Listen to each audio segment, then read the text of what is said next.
La crisis económica es una crisis profunda. El Producto Interior Bruto está decreciendo en alrededor del 5%, pero no es una crisis cualquiera. Es una crisis que nosotros llamamos recesión, que significa que el Producto Interior Bruto está decreciendo. Es decir, en otras palabras, que la producción que mide el valor de bienes y servicios finales producidos internamente en la economía de un país está disminuyendo. Que no somos capaces de producir más bienes y servicios, sino al contrario, menos.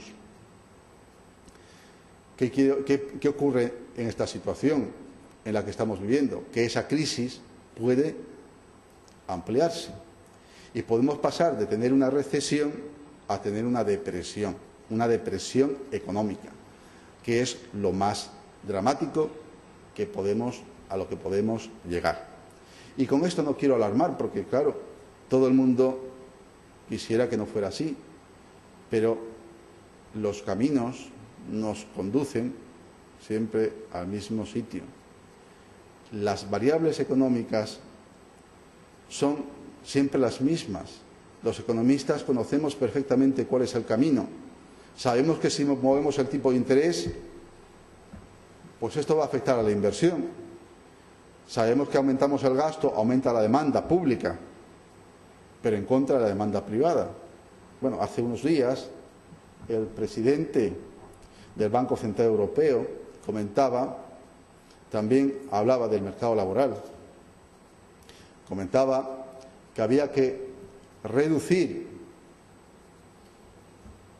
el número de días que los empresarios tienen que pagar al trabajador cuando a éste lo despiden. Pero no hablaba en ese sentido únicamente, hablaba de una flexibilización del mercado laboral. Esto tiene varias lecturas, evidentemente. No solamente Trichet, el presidente del Banco Central Europeo, también lo hizo el presidente del Banco de España, lo hizo el presidente de la COE y lo hizo el presidente del partido de la oposición, el Partido Popular. Bueno, ¿a esto qué tenemos que decir? A esto tenemos que decir que en crisis, y lo veníamos comentando a la hora del almuerzo, a la hora de la comida, en crisis esto no es posible, que es muy difícil y es poco probable que tenga éxito. Y me explico. Tenemos un ejemplo evidente de lo que está ocurriendo en otras economías del mundo. Japón, una economía que es la segunda economía mundial, durante los últimos 20 años ha estado permanentemente en crisis, con crecimientos muy pequeños y en épocas de recesión económica. Y prácticamente a finales de los 90 implementó unas leyes de flexibilización del mercado laboral. Cuando la economía mundial creció, después de esa pequeña burbuja financiera y esa crisis que atravesamos en aquella época a nivel mundial, que España, por cierto, en aquella época también le afectó un poco, recordados el año 93, finales 94, una pequeña recesión.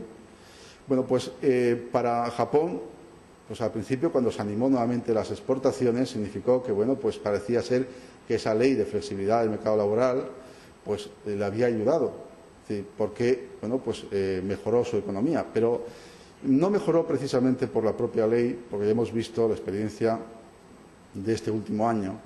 El Producto Interior Bruto japonés ha decrecido en más de un 15,2%. Es una brutalidad. Es decir, esto es una depresión económica. Y antes Japón tenía aproximadamente el 80% de su población con un trabajo fijo. Quiere decir que eran personal estable, mientras que en la actualidad ya no es el 80%, sino el 66% de la población la que es fija.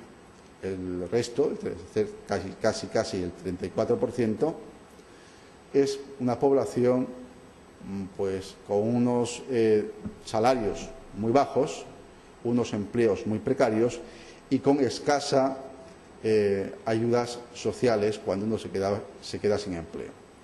Hay aproximadamente 19 millones de personas en Japón que están atravesando momentos muy difíciles. Muchos ya están en situación de desempleo. Muchos, fijaros, para Japón 1.200 euros al mes no es nada, es una economía, bueno, es un país muy caro. Es decir, hay gente que está apretándose el cinturón hasta el mínimo vital, hasta lo necesario absolutamente.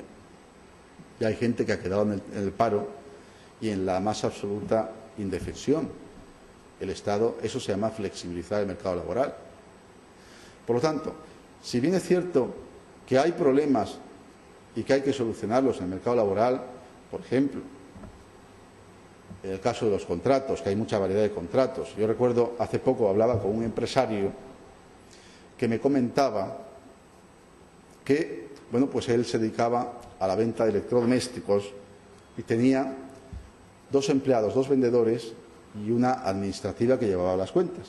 Claro, como consecuencia de esta crisis, el negocio no marchaba como tenía que marchar y, lamentándolo él, tuvo que deshacerse de una de las personas que se dedicaba a la venta, porque claro, sobraba personal para dedicarse a la venta.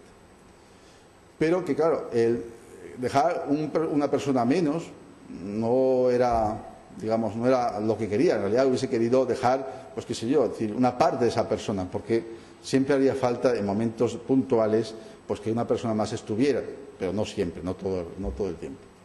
Con lo cual le pidió a su administrativa que atendiera al público pues en unas pequeñas horas del día, a lo cual ella se negó aduciendo que su contrato pues no tenía esa característica, ¿no?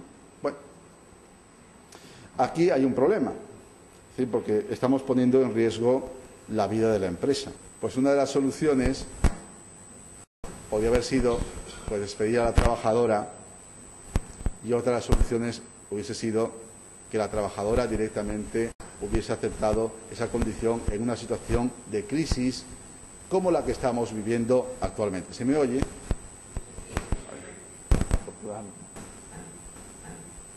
Con esto quiero decir, y a lo que quiero llegar con este ejemplo, es que hay veces que hay que arrimar el hombro, hay que hacerlo, y en este caso era precisamente lo que tenía que hacer la trabajadora, pero que lamentablemente pues no se le podía obligar por los contratos existentes. Por tanto, ¿hay que hacer reformas? Tal vez sí hay que hacer reformas, hay que reducir el número de contratos y sobre todo en épocas de crisis hay que tener alguna enmienda que nos permita hacer ese tipo de actividad, si es que no queremos reformarlo del todo. El despedir trabajadores, naturalmente, es complicado y, naturalmente, tampoco nosotros estamos a favor de que sea un despido libre, no vaya a ser que nos ocurra como Japón y finalmente terminemos todos en el paro. Por lo tanto, no es una solución liberal. Hay que buscar un punto intermedio, una situación en la que podamos avanzar.